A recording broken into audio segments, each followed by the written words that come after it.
All right, family, give thanks again as we continue the reasoning. Once again, before we go in, remember this is Rasta Roundtable, and we give thanks again for the gathering once more. Myself, the Honorable Priest Isaac here, the full house is here. Well, even not full, we have other members that usually come every now and again still. But of course, King Anko Madred is with us, Ras Aishern, King Ras Kwamai, Rabbi Ras Ayadonis, and of course, King Rasai, all the kings here, man, Rasai for Selassie, and we are having a wonderful conversation continuing the reasoning as it relates to the coronation of His and Her Majesty, Emperor Haile Selassie I, Empress Menen, of course, 1930, 2nd of November. Beautiful reasoning, beautiful discussion. Give thanks to each and everyone live and direct with us on Radio Anu. And for those who may be seeing this on the internet, there's also a part one that you should take up as well. Remember that we're having a beautiful reasoning on the 5th of November. That's Patrons Day. We're encouraging everyone to be a part of that on Patrons Day on Radio Anu, and of course Radio Anu TV, which of course is our YouTube channel. And remember, Patrons Day is for the full day on Sunday. It's going to be a beautiful day, a day of giving back, a day of communication, a day of joy, and just a full energy. Just make sure that you are with us. So, Rasanko Madred, you are going to tell us about these beautiful pictures you have on the screen here. Well, yes, well, I don't really know much about it. All I know about it, they're saying, is a depiction of the coronation of Emperor Haile Selassie I as he last supper using symbology of animal kingdom. I see. Right? And they say from 1938 in the British Museum is where this thing found. But I know if Ras Haifa Selassie or Ras Ayadonis, who might be familiar with Amharic script, could see any of these things and make out any of these things where it's saying. Yeah. You can make it bigger. Well, I can't really read Amharic, but I can see it.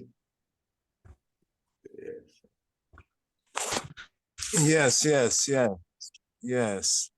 Okay, let me see what's at the top. All right. You zoom in on, right? Yeah.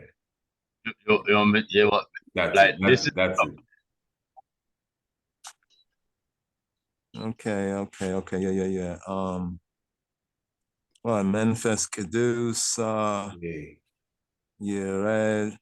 the descending of the Holy Spirit, Highland, what is it?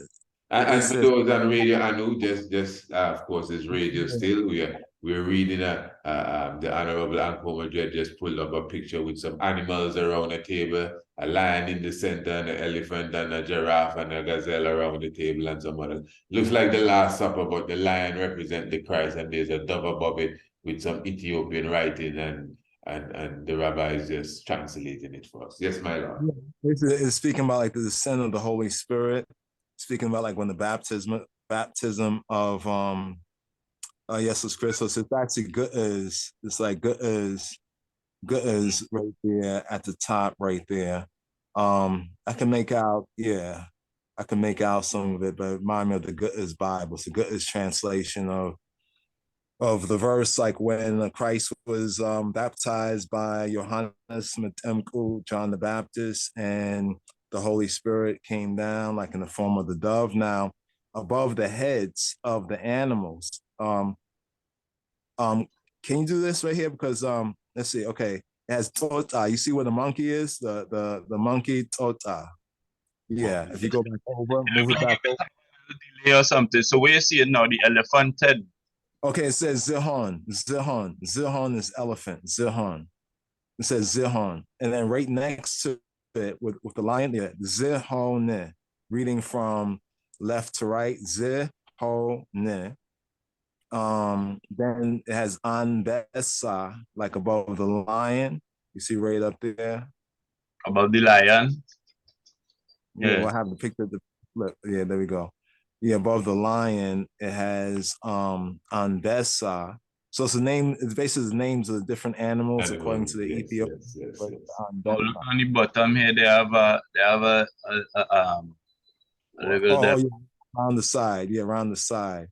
Go ahead.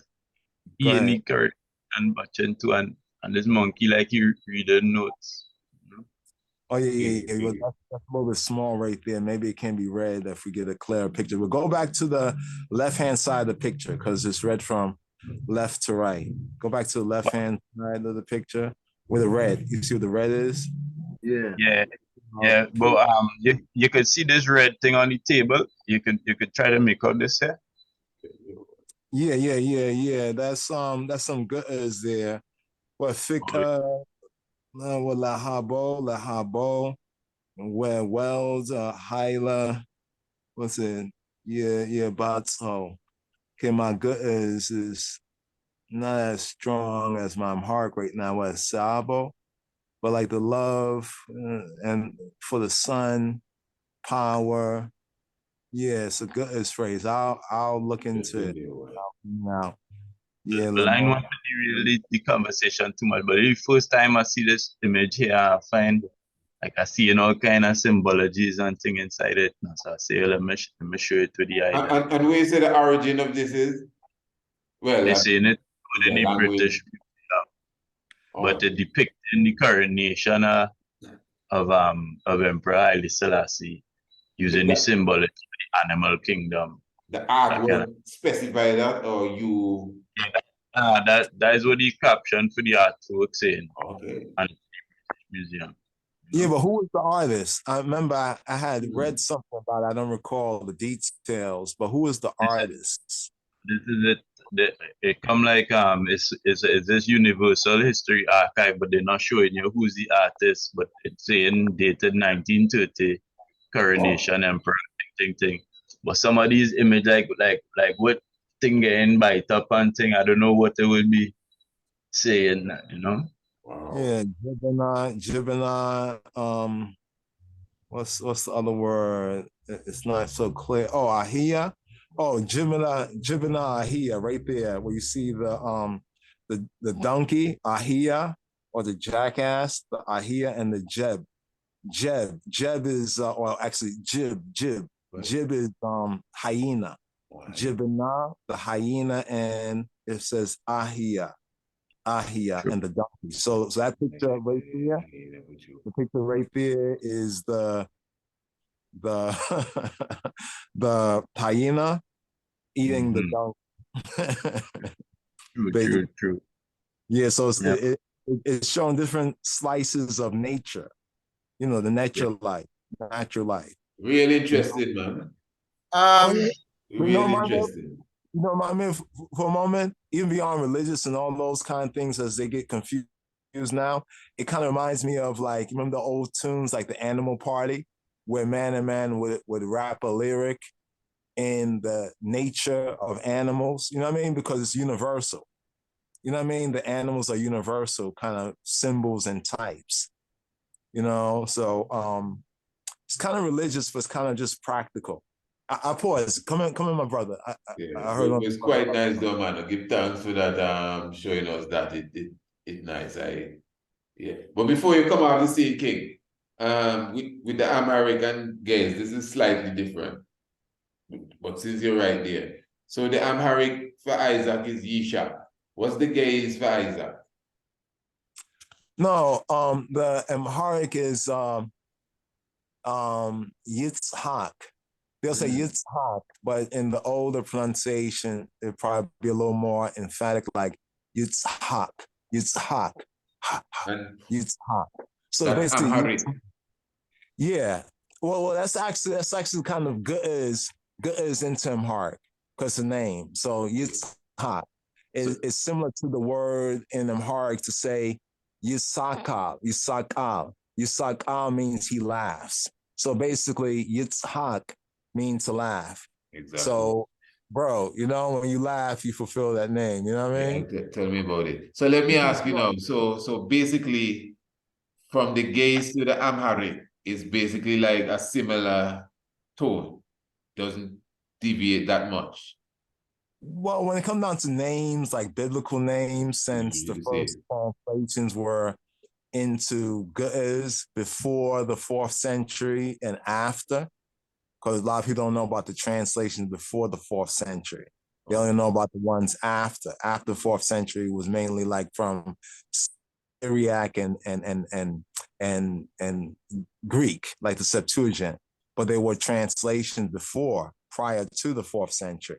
So with names, many of the names, like biblical names, would basically be much similar to, like in the Old Testament, to the Hebrew. You know what I So, mean? Because we have similar underlying roots, but the actual other parts of the language would change a little bit because of the structure. so it would I be would the compare same. It would be the same in Tigray and do.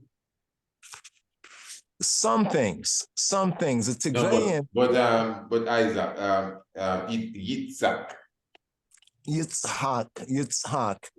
Yeah, Yitzhak, Tigrinya has more of the harder sounds, like the more emphatic sounds. Like, for example, Haile Selassie's name in old Ge'ez would be Haile Selassie, Haile Selassie in older Ge'ez.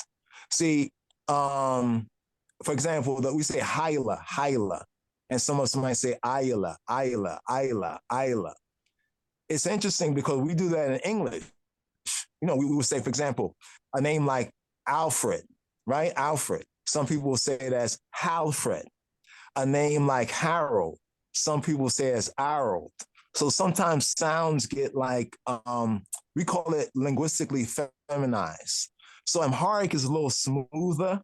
In other words, some of the hard sounds are softened, but in Ge'ez, some of those same sounds are hard. In other words, when they see Haile Selassie's name written with the Negusu Ha, the old Ha, they would say that's Ha, Ha, Ha, Ha. You know what I mean? While in Amharic, it be said as Ha, like Hail or Hail, Hail or Hail, Yitzhak or Yitzhak, Yitzhak, Yitzhak, So when Yitzhak. it, so when I say Yishak, what is that? Like even King Cypher Selassie was showing us a book once Yes, written by Bridget. Russ, I'm on another call. I'm on another Zoom meeting. Okay, true man. Yeah, free up to you know if you have to go, don't feel no way. I wasn't calling your name to come in. Yes, Kingman. Oh, you're talking to somebody telling him that. Oh, sorry. I'm on another Well, anyway, Zoom that is meeting. me telling that. I'll call you when I'm done But finishing, Mystic all Boy just called his name and he just started to talk. He's right? on Yes, the Zoom meeting. So, Mystic, so I just mystic, thought it was me he talking to. Because I said Cypher Selassie. mystic. sorry, family. Sorry. Don't feel no way, man. It's just a mystic. I wonder if you that's that real mystic thing a while ago there. But I miss I miss what was being said yeah, I'm through my telling phone. you. Yeah, Sorry. but yeah, I showed me a book once with the man name was, I think it was Abuna. I don't think it was Abuna, but it was like an Archbishop Yishak. Yes. Right.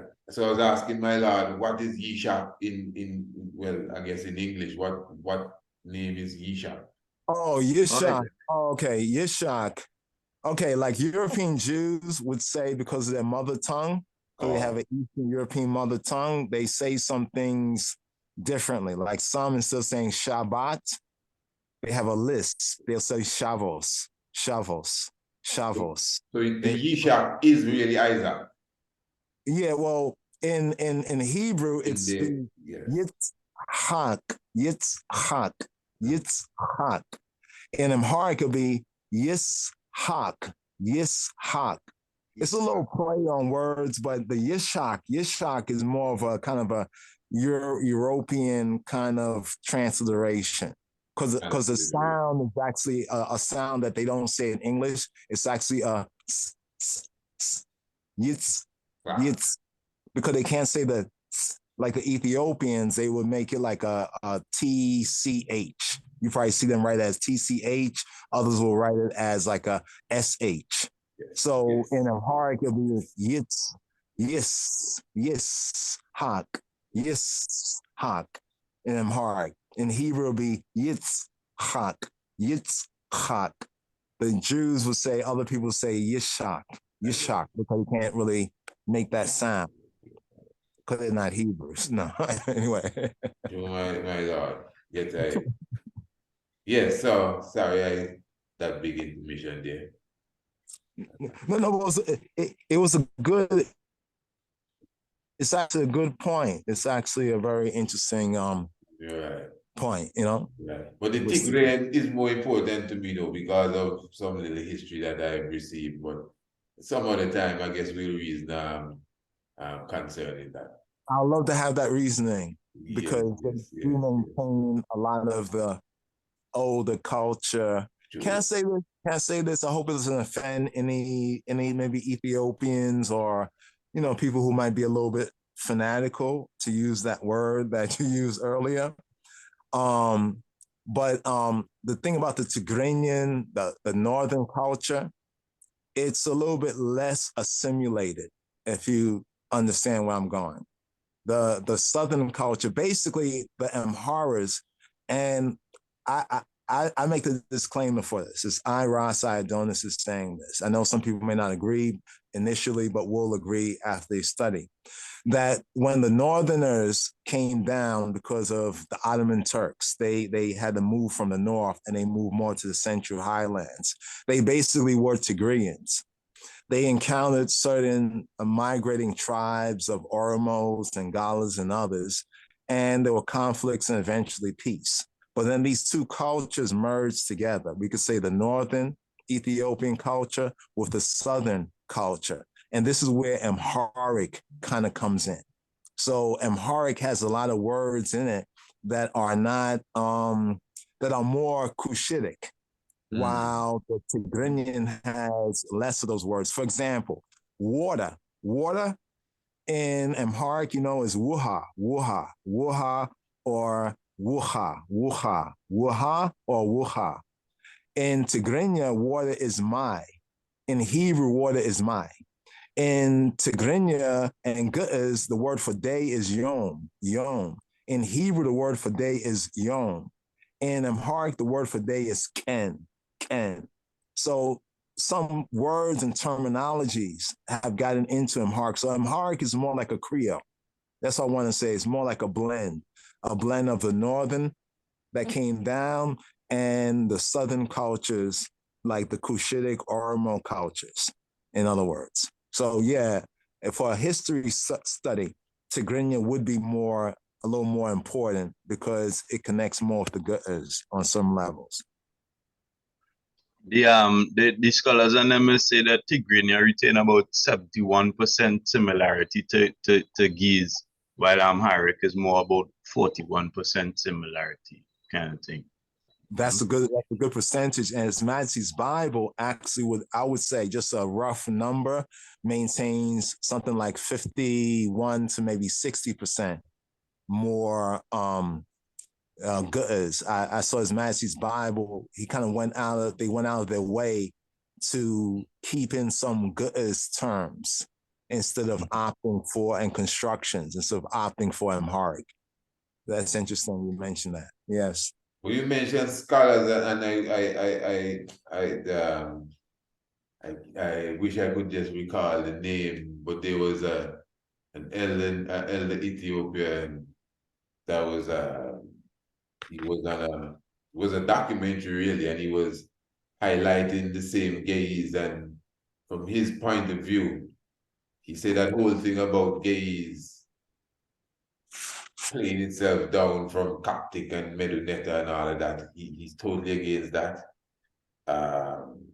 He doesn't link it in no way to Hebrew. In fact, he said gaze is the oldest and the purest language. And this man is a professor, but I just can't recall his name. And maybe I'll come across the video. An Ethiopian, bald-head, black. And he's saying, yeah, this is the original language. But he credits it for bringing birth to Amharic and Tigrayan, the Tigrayan language. And I think the other one there, the Oroma. I think he. Are you speaking of Legacy, my brother Legacy Allen? He's written a lot of works on translating, I think, Metu Neter and things from Ethiopic linguistic perspective? I don't know if you're speaking about him. I'm not sure. I can't recall, but he, that's the most I could describe him. He had a clean head, bald head, as they would say. Well, I get it, but something like you said earlier, and we need to use it since they like to use it for us. We need to use it more properly. We got a lot of fanatics on many sides.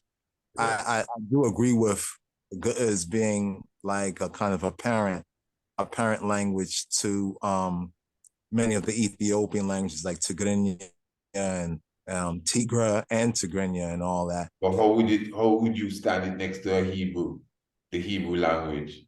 Well, and that whole thing of it coming from, it's like a living metal netter as such.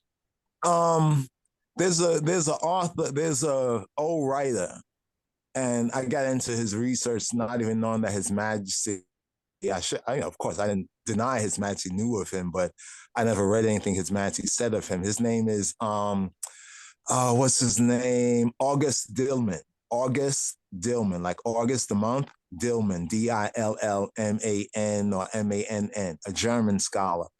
His Majesty called him in one of his speeches the German father of Ethiopic studies, something to that effect, if I'm quoting it correctly from memory. The German father of Ethiopic studies. I always wonder why His Majesty said it like that, but he put in context that for the outsider, this guy was very, very scholarly and must have been on point for a lot of things. He wrote a book called Ethiopic Grammar. We reprinted and republished it, but it's out there, PDF, you can find if you want to read it. Ethiopic Grammar by August Dillman. His book basically explores the similarities between the Hebrew and the Ge'ez. The Ge'ez and the Hebrew has very interesting similarities. Basically, if you know one, you can translate one to the next and the next to one. You can translate it back and forth very, very easily. Is Ethiopic one of the oldest languages? Based on what it has in it, I would say yes. Based on archaeological evidence, we just haven't found that overtly in what we call Ethiopic today. But remember, languages are spoken more so than written. You know what I'm saying? Yes, before you go, I just want to know quickly before you go. So how would you identify Ethiopic then? Because there was a time I thought Ethiopic was gaze, isn't it gaze? Ge'ez, yeah, Ge'ez. Ge'ez is Ge'ez is Ethiopic properly. You know what I mean? Is Ethiopic properly as we know it today, based on the 26 letters, 26 times 7. You know what I mean? It has less letters than Amharic. Amharic had to modify certain sounds for other speakers and for other. Yeah. So there's no difference between Ethiopic and Ge'ez. Is just a different, whichever word you want to use. I get what you're saying. What happens a lot of times is sometimes us in our overzeal, we will call anything Ethiopian, Ethiopic. So some people erroneously, I might have made this mistake too in the earlier years. Sometimes we'll just call it Ethiopic. Amharic will be Ethiopic on a zeal level, but properly, scholastically, Ethiopic is Ge'ez. Okay. Is the Ge'ez, yes, properly. Can I come in? Yes, man. Really good knowledge of the discussion, man. This is good. Yeah, one thing when I was doing some research, I was reading the Encyclopedia Britannica when I was trying to actually research King Ezana and the history of him, and I just went into some history of the Arabian Peninsula, and it found that the oldest script ever found is Ethiopic in the Arabian Peninsula, which is, on the other side of the Red Sea, the V shape between Mesopotamia and Ethiopia, Egypt's Ethiopia, the Red Sea. So that peninsula there, they say the oldest script found is Ethiopic, but then because Western scholars give their interpretation of things, you know, then they start to say, oh, well, they were brought there as slaves, and you know, all kind of different theories coming out as to how it get there, rather than being the fact that Ethiopic language is the oldest script ever found. That is what I've read in the Encyclopedia Britannica. That's all I wanted to say to strengthen what the item, you know, to give some another perspective, you know, out of the Britannica. But also, I wonder, and I don't know, you know, like things that I kind of, obviously, I'm not a linguist at all, but things that I find very marked is that because I concentrate on 1320 BC, you know, when, you know, dating through the 1320 BC, 1320 BC is the time of this heliacal rising of Sirius. Very important, is the most important one in the whole cycle. Then you've got Moses around that time, you know, the children of Israel coming out of Israel at that time, or being founded, I should say.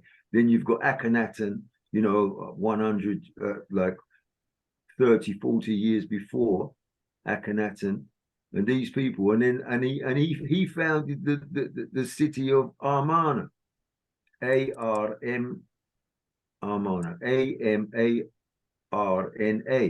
Now, if you put IG in Amarna, you've got Amarinya. Now, I know I've got no basis to say this, ARCHAEOASTRONOMER. You know, I've got no but. Go ahead. I've got no basis on saying it, but it's just, these are little, because IG, you know, IG is you know, I is the number 9, you know, and G is the letter 7. You understand? Like, so it gives a divine, you know, when I'm doing my kind of what we would call numerological interpretation of things, I find when you put an IG in the name Armana, you say you're putting the number 9 and the number 7 in there. Well, they're 2 divine numbers, which are 9 7s are 63, etc. Like, could we find any basis of anything being a connection between Armana and Amarinya, the language of Ethiopia? You know what? And this might sound strange to some, but from the way you backed up your assessment, it's a little bit metaphysics. You know what I mean? It's using a little bit of metaphysics, but it does give, metaphysically speaking, a good backing to it. Now, if you're going to ask, well, linguistically speaking, you know, Armana and Amarinya. Amarinya, the language of the Amhara, the Amhara, the people, people, Hara, some say Hora, the free people, Amhara. Their language is Amarinya. The nya is added in Ethiopic to a lot of different languages, like Orominya. Orominya is Oromo. The Oromo is called the language Oromifa. Yeah. But in Amharic, it's called Orominya, Tigrinya. You know what I mean? Right. So the nya is just something that's added, a suffix added as like a sort of an adjectival sense. But as far as Armana, right? Armana, right? And that's from ancient Egypt, right? I'll have to look at the glyphs on that. Yeah, really... it's Amarna, Armana. Amarna. That's how it's spelled, you know. Well, provisionally, I would say no. From an English, look at it from English, yeah, we can see the similarities, and it might be metaphysically connected, if you understand what I'm saying. You know, because we go through the I and it's 9, so forth and so on. But then if we look at Inya in Amharic and we look at the math on it, it might come to different. Well, can I just say that this metaphysical numerology is very poignant, because have you heard of the Rota Square, which is in the Bandit of Righteousness? Of course. Yeah. You know Yeah, what I'm talking about? The Lefafa Siddiq, the Banlet of Righteousness, the book of some people call it Ethiopian Book of the Dead, some people call it. Is that what Or you're the talking Book of Life, the Ethiopian Book of Life, the Ethiopian Book of the Dead, or the Bandlet of Righteousness. He's got those three different titles for the same piece of work. But his proper name, the proper name is Lefafa Siddiq. The Banlet, actually, the wrapping, it's like the Banlet is a wrapping. It's almost like a mummification. Anyway, that book, brethren, in there is the Rota Square, and there is an Ethiopic one too. You know, like it's got some writing in there. They don't know what it means, right? This Rota Square, they don't know what it means. They've put it in a computer. It's got ROTAS spelt everywhere you look at it. ROTAS is spelt into this 25 5x5 block, and they put it in a computer, and they gave 50,000 variations of what it could be and couldn't come up with the answer to what it is, right? I looked at it within half an hour, it comes up with 2,160.8. When I changed it, you know, I don't even want to go into it because it's in my book. But nevertheless, I came up with the length of an age, and this is all to do with Christ. You know, the 2,160 years for an age, and it actually the Rota Square, that's what it's telling you, 2,160 years for an age. That is what it is now. I bust that in half an hour, right? And they put it in a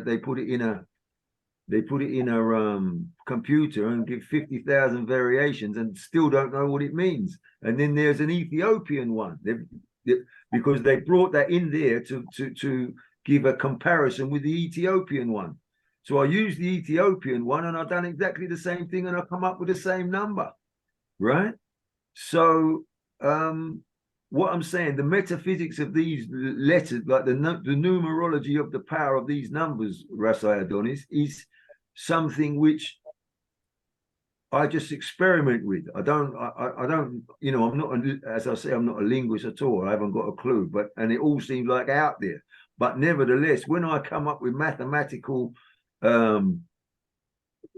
interpretations which are relevant to age science, I say, well, I must be onto something, you know. And why I've said that to you, because I want to bring this next word into it. Ye kebru. Have you heard of that? Ye kebru.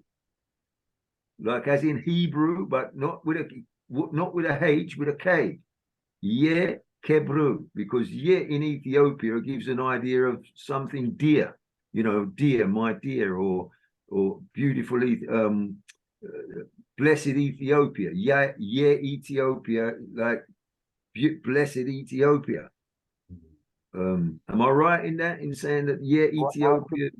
Actually, yeah, in Amharic is what they call a preposition for of. Like if I say, Yehuda Anbesa. Yeah, Yehuda Anbesa. Yeah, of Yehuda, Judah Anbesa.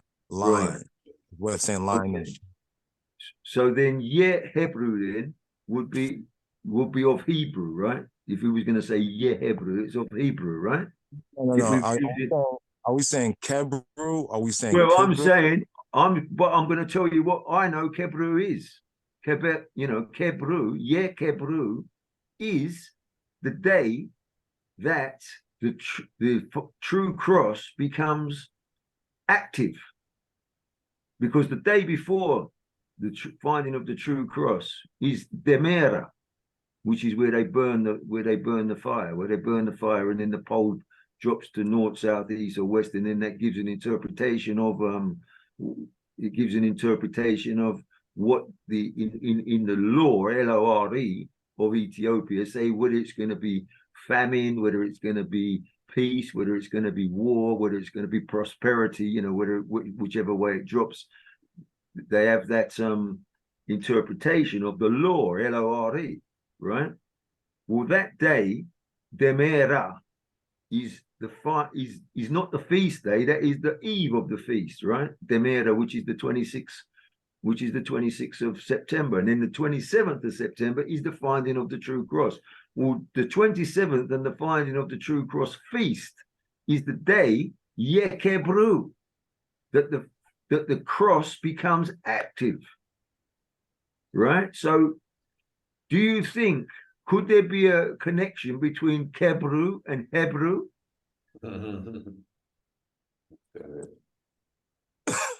You know, we've had this discussion before, right? Yeah. No, we've had this discussion before. I've mentioned it. I've mentioned it. And we never. I encourage the writing. I encourage the exploration of ideas. This is why I love this platform and Radio Honor and the Rasta Roundtable. That even if we disagree on certain points with scholarship, I think we need to provide it for even future generations to sort out. You know what I mean? So I definitely agree with the point of scholarship, and there's many points I do agree with. Now, whether Kebru or Kibru, the way I hear it, I'm not looking at it in Amharic, so what I can make out from what I'm hearing, Kibru was seen to state, if it's Kibru, of the glory or of his glory. Kibra's glory. Kibra. You say Kibra Neges, but in English they say Kibra because of the, English letters and everything.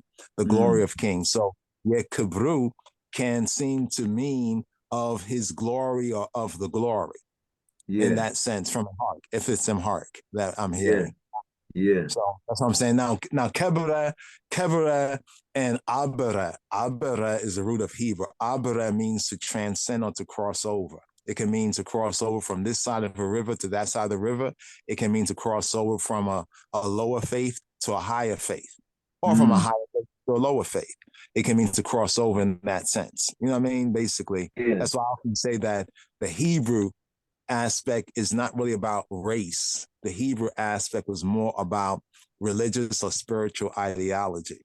To be a Hebrew was, Abraham, he crossed over. His people used to believe in idols, for example, and he believed in the God who was greater than idols and not an idol. So in that sort of a sense there, but I would say etymologically, no, but it's a very interesting point to explore. So I don't want to say like etymologically no, and for you to fall back off of bringing out your point. I want you to bring out that point. You know what I mean? I'm only exploring it with you because I don't know, but I can just think because I'm thinking, because if the Yekebru is the astronomical event and that everything in scripture is a reflection on earth of the astronomical event put into stories and allegory and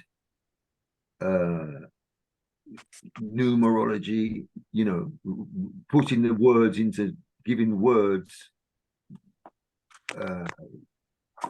We have some pardon me, you have some information on the board here that that's very interesting. I'm looking at it. and Madrid want to add to the conversation. And after this, we have to kind of look to seal it up as well too, But I'm telling you, already this is worth past the price of admission alone. Okay, so this is the word for lightning, right? Rasta Adonis, you could go through these slides and just go through it quick. It's about 6 of them different, but this demonstrates the comparative linguistics and the Semitic thing. But you can read it off. It's like us up here. It's like Africans in other parts of the world where they all speak a similar language, but everybody got like down south, they speak one way. You know how down south, they may speak East Coast, West Coast, even here in America. But first word is, we're going to read it from the left to the right, is the Arabic is bark. In Arabic, it's like bark. They don't click their Q's. So they will say bark. In Syriac, it'll be barka, or barka. In Hebrew, it'll be barak. In Amharic, it'll be barak. Well, in Ge'ez, it'll be barak. In Amharic, it'll be mebrek. Some people say mavrak, but actually it'll be mebrek. The I at the end is residual. The last, how can I say? It should be mebrek, not mebreki. it's the automatic translator that does that. It's not actually correct with that I at the end. It'll be Mevrek. And in Akkadian, it'll be Burkum. Burkum or Burkum. Burkum in Akkadian. Well, that's taking us way back over on the other side of the. Go ahead. Next one. Okay. Yeah, Lord. Okay, this is, let me take a screenshot of this, because I was just having a discussion with somebody. And they were talking about Baal. I was like, Baal, because, what they read in the King James Bible. And I had to remind them that the term Baal is a term for owner or husband. And even Jehovah or Yahweh in the Bible says that he was Israel's husband. So in a sense, God's wife would have been Israel, because he said that he married her and divorced and all that. But anyway, here in the Arabic, we have Ba'al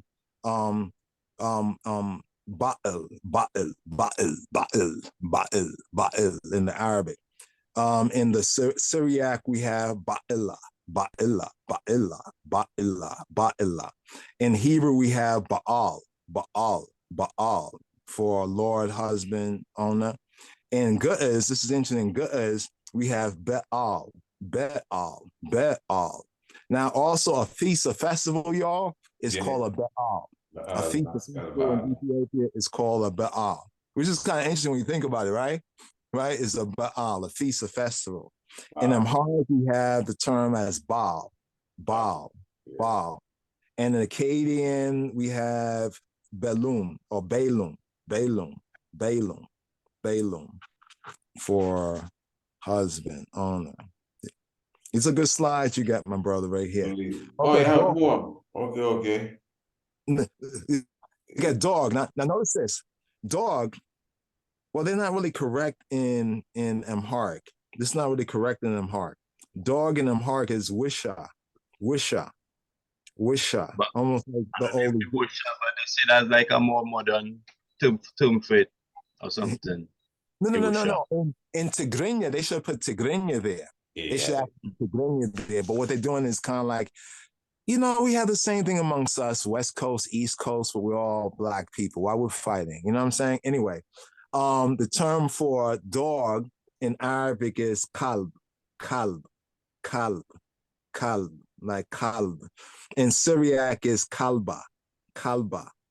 In Hebrew is kalev. Actually Caleb, but modern Hebrew they'll say Caleb. But Caleb. Yeah. In Ge'ez is Kalb. In Amharic, it's actually Wisha. In Tigrinya, it'll be it's a Kalbi. I have to ask my brother-in-law, but actually it's not really this in Amharic, but they say Kalb, same thing as the Ge'ez. Actually, it's Wisha. In Akkadian, it's Kalbum. Well, my God, we got some say lap up here. I don't know what you have there, but I think we got this 3 more. With this one here, because this one is the Afar region in Ethiopia now. It seems like it come from the solid. Listen, what the Bible say, even the Hebrew, it says that man was formed, not created, not made, but formed from the dust of the ground. And the word for dust in the Hebrew is actually afar. It's actually afar. But anyway, in Arabic, it'd be afar. The kind of that guttural afar. In Syriac, it'd be they have opera here, but might be afra, because in Hebrew and the Semitic language, the P and the F kind of interchange sometimes. In Hebrew, it'll be afar, but they have apar in the English, but actually in the Hebrew it says afar. In Ge'ez, it says afer, the afer. Also in Amharic is afer. Akkadian, they have it as eperum, or maybe it's ephraim. Not too sure. Was it one? Was it one before that? Yes. Okay. This is the last one, right? No, yeah, one more before that too. Okay. In Arabic, name is Ism. ism, right? In Syriac is Sema, or actually it's pointed as Shema. In Hebrew, it's Shem. Yeah. Was it blessed be the Lord God of Shem? Or That's the same Shem? Huh? That's the same Shem as that Shem there? Yeah, but here's my point. Okay. When we read it from the English, the way they taught us to interpret religion, we say, blessed be the Lord God of Shem. But could he have been saying, blessed be the Lord God of the name? Anyway, Shem means name. Shem means name. In Amharic, it would be Sim. Ge'ez would be Sim. And in Amharic, it would be Sim. And in Akkadian, they have it as Shemum. Lastly but not leastly, Shemum. Okay, here word for wing. Wing in Arabic is kanaf, a wing, or fringes. Fringes are also called wings, like the fringes on your garment, but kanaf. In Syriac, we have kenpa or kenfa. In Hebrew, kanaf. In Ge'ez, they have kinth. In Amharic, they have kinth, but they have kinfi. But if you notice the Ge'ez and Amharic is the same. Notice it's the same. It's the same letters, but their transliteration in English is not really correct. It'd be kinth. It'd be kinth in the same way. Kinth in the same way. In Akkadian, it'd be kapun or kafun. Yes, sir. This Rasta round table squad is a serious squad here. If them people out there that be throwing stones, I would need to advise them to get too close. I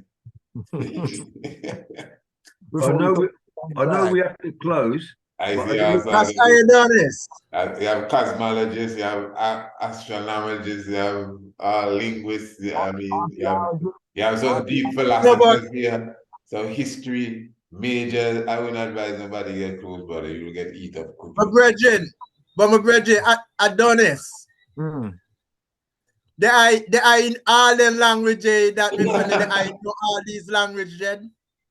Come and see the man just go from one to the other and just pronounce, and we can see the difference in the pronunciation. You familiar with all the language, King? Pretty much. Wow.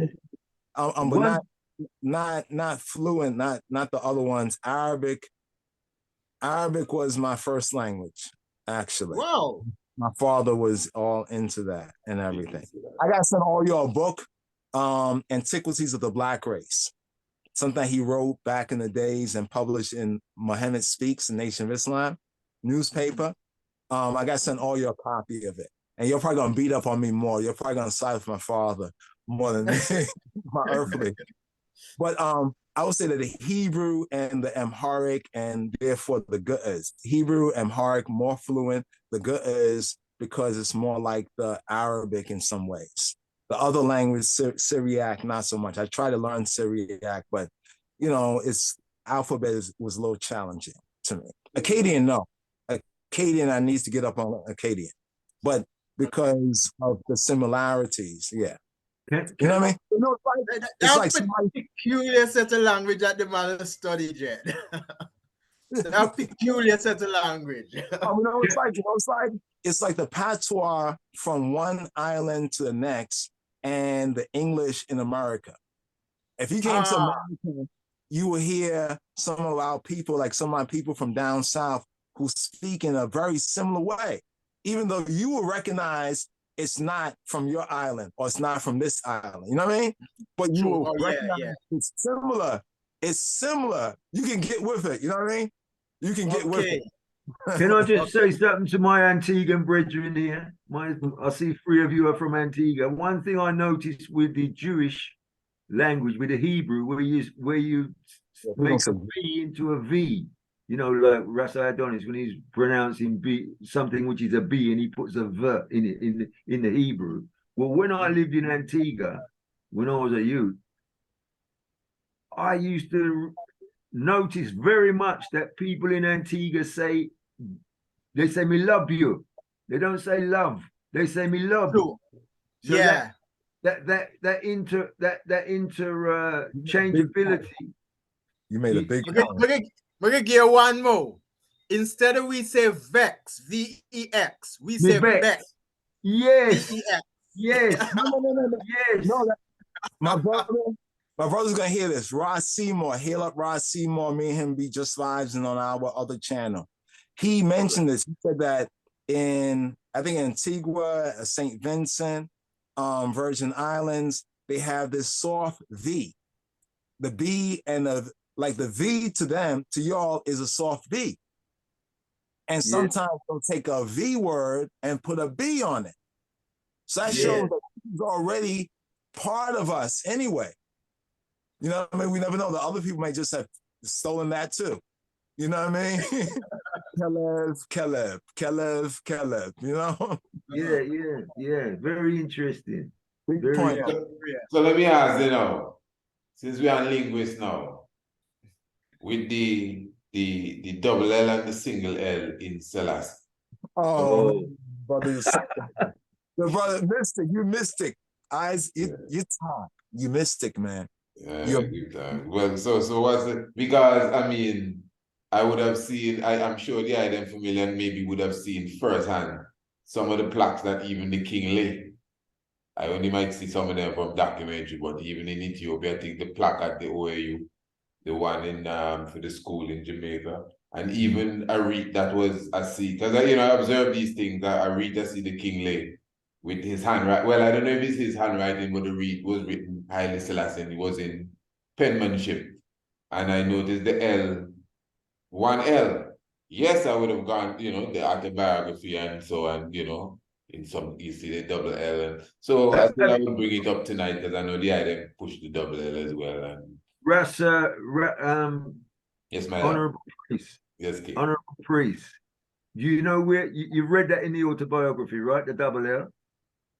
Where they mention about where Ullendorf, he says that he had the discussion with His Majesty, and this is the correct, this is the right and proper way. I think His Majesty put it like that. This is, I can't remember the words that he used, but this is the right. And yes, you're right. The item know it because I mentioned it to Rasta Adonis tonight on his platform, and because I brought the same thing up tonight about it, because we were talking about 101. You see the 101 salute on the coronation. Yeah, missed the 101 cannon salute. Mm-hmm.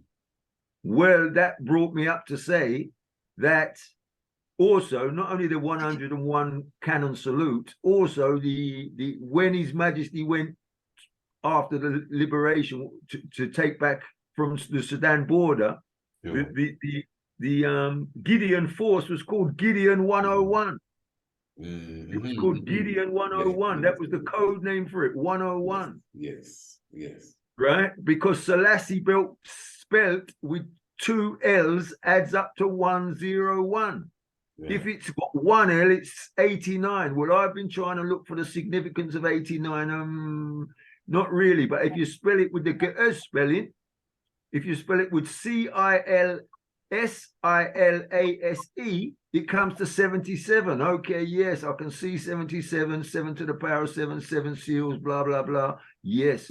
Also, if you spell it with Selase, which is the old-fashioned spelling, you will see that it's 61. Well, 61 is like the hour, like the Dogons keep this 61, the 60-year festival and all of those things, so I can see the difference. I can see Selassie spelled with Selase as a Dogon. Yes. This is where you go into this is where you go into minute time. So I can see that one. I can see 101 because His Majesty uses it. And not only does His Majesty use it, Esther Selassie, his granddaughter, uses it. Ermias Selassie, his grandson, uses it. So the Selassie family used double L. So, and when I was baptized, I didn't choose this double L. That's how I received my name, like this. So Yeah, right. So they're different. So when you see all the the different way of spelling the Selassie, because I see all of them is basically the same Holy Trinity. Yeah. Yes, hear this though. Hear this, my brethren. I found it in ancient Kemet. It's called Selah. S-I-L-S-E-L-A-H.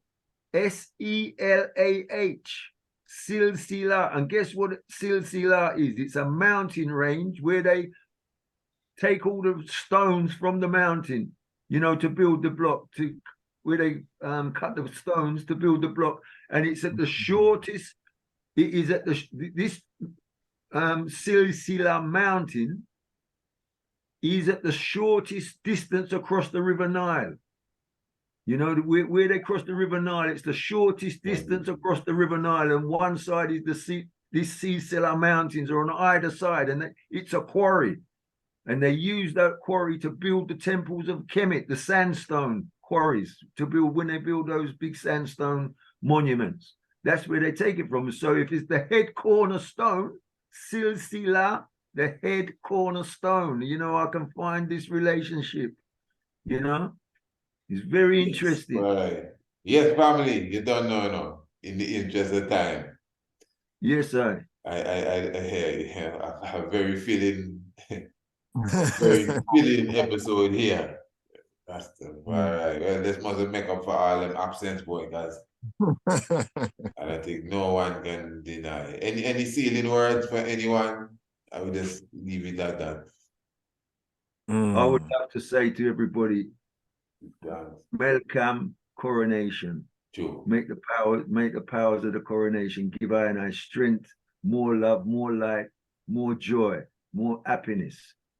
In the name of Kodamawi Haile Selassie and Itegomenin, our wonderful mother and father of creation, Rastafari. And just quickly, what coronation would be the language? As is Americans or you know? Well, I'm gonna put the book cover on the screen. It's hard to find now, but they had it there. 7 hours yeah. This is called Surate Niggas, not niggus, but niggas. It's goods. Surate Nix is actually the order of kinging. So the coronation in the Amharic is niggas, not nigus, but niggas. It would sound like nix. If you said nix. So actually, it'd be nix in the good sense, based on niggas. Yeah, nix. If any of the family need this book, I can get it for you because I know a brethren who has them. So I need to check the eye because we. The book is a good book. On Selassie, the different spellings is because of English. The different spellings in Amharic, the is with one L would be technically more correct if you're spelling it literally from the goods. So a lot of the difference is the English difference. It's basically just different translators, different scholars or whoever. It's arbitrary a little bit, but it's true. His Majesty chose the 2 L's for his peculiar divine purposes. Actualization. To use brother 101. 101. Brother Ross, I turn when you wrote the word actualization, it's like you hit me with my own glove, man. But thank you. I need to wake up, right? Respect, King. Respect, beloved. Yes, all in an attempt to find explanation, you understand, for the different little issues that we have and so on, in explaining in a way these biblical prophecy and what you really mean, you understand? Because I mean, I was thrown for a loop when I learned that this thing is mythology, like you understand. So that puts you now to search for a proper understanding that everything that you know actually affect your spirit. You know what I mean? Bring transformation into your life. We find out if I explain how this could have happened with you doing these things that you do, observing the way you're observing, interpreting the way you interpret, you know what I mean? Yeah, man. But that way be because this is the reason why he said no one was found worthy. But then one person stepped forward in the midst of the whole something, and them may be the only person to play that role. Which other leader could have pulled for any country at that time in the league that could play that role, that had the moral integrity to play that role? Think about it. And not only that, the broad scope in His Majesty's field of everything. The broad scope is the power of His Majesty, you know. Is the broad scope of everything. Because I say he breathed life into the world. We can find him everywhere. Yes, everything. Yeah. His Majesty is everything, everywhere, everything. He's the all in all. Rastafari, highly blessed. You see, the thing so simple. The thing so simple that it's difficult for people to believe it. But it really that's a simple thing. This is the man that turn up and show he had the discipline. Yeah. I'm just saying, no. His Majesty said to be first in line, you got to be first in merit. Me hear some guy actually talk. Sunday, you know, remember Sunday, a lot of that theology, that's what we're looking to get out there. Sure. There's all ones gear themselves for that moment there. But family, we have to step off on this load here, you know. You know, once it bless, you know, and of course you don't know. We with Rastafari, Israelites, no worry, for sure. And just give thanks, all praises, and welcome Nix. Welcome, Nix. Welcome, Nix. Blessed coronation to all, man. Yes, sir. Selassie. Rastafari. Kadamawi Ali Selassie power. Selassie.